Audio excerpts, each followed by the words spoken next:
ఏ కష్టం వచ్చిందో తెలియదు. కంటికి రెప్పలా కాపాడాల్సిన కన్నతండ్రి ఆ బిడ్డల పాలిట కర్కోటకుడిగా మారాడు. అభం శుభం తెలియని 9 ఏళ్ల కూతుర్ని 13 ఏళ్ల కొడుకుని గోదావరిలో తోసి తాను ఆత్మహత్య చేసుకున్నాడు.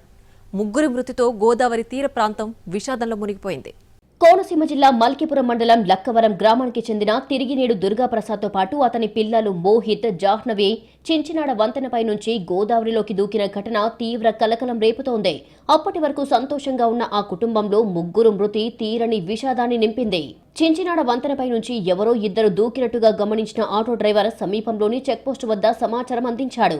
దీంతో సంఘటనా స్థలానికి చేరుకున్న పోలీసులకు ఓ బైక్, ముగ్గురికి సంబంధించిన చెప్పులు కనిపించడంతో గోదావరిలో దూకేసి ఉంటారని భావించారు.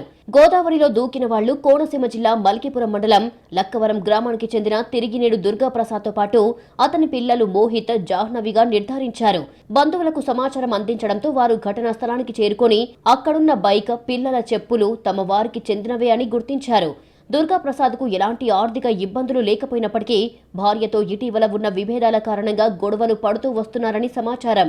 దుర్గాప్రసాద్ భార్య తన తల్లి వద్ద పిల్లలతో కలిసి ఉన్న సమయంలో అక్కడికి వచ్చిన దుర్గాప్రసాద్ ఆధార్ కార్డు అప్డేట్ చేయించాలి అంటూ పిల్లలను బయటికి తీసుకువచ్చాడు. ఊరికి సుమారు 15 కిలోమీటర్ల దూరంలో ఉన్న చించినాడ వంతెనపైకి తీసుకువచ్చి పిల్లలిద్దరినీ గోదావరిలోకి తోసి తాను కూడా దూకేశాడు.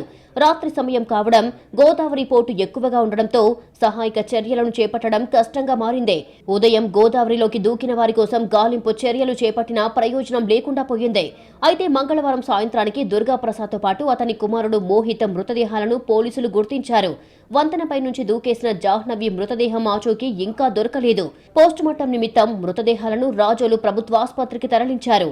అయితే కుటుంబ కలహాలు ఆత్మహత్య చేసుకునేంత పెద్దవి కాదని, అతని మృతి వెనకాల ఇంకేమైనా కారణాలు ఉన్నాయా అనే అనుమానాలను బంధువులు వ్యక్తం చేస్తున్నారు. ఆడుతూ పాడుతూ పిల్లలతో కలిసి ఉండే కుటుంబంలో ఒకేసారి తండ్రితో పాటు ఇద్దరు పిల్లలు చనిపోవడం లక్కవరం గ్రామస్తులను తీవ్రంగా కలచివేసింది. ఈ ఘటనపై కేసు నమోదు చేసిన యలమంచిలి పోలీసులు విచారణ కొనసాగిస్తున్నారు. పోలీసుల దర్యాప్తు అనంతరం మరిన్ని వివరాలు తెలిసే అవకాశం ఉంది. ఏదేమైనా కుటుంబ పెద్ద తనకు ఎదురైన కష్టాన్ని ఎదుర్కోకుండా క్షణికావేశంలో తీసుకున్న ఓ నిర్ణయం ఆ కుటుంబంలో తీర్చలేని విషాదాన్ని మిగిల్చింది.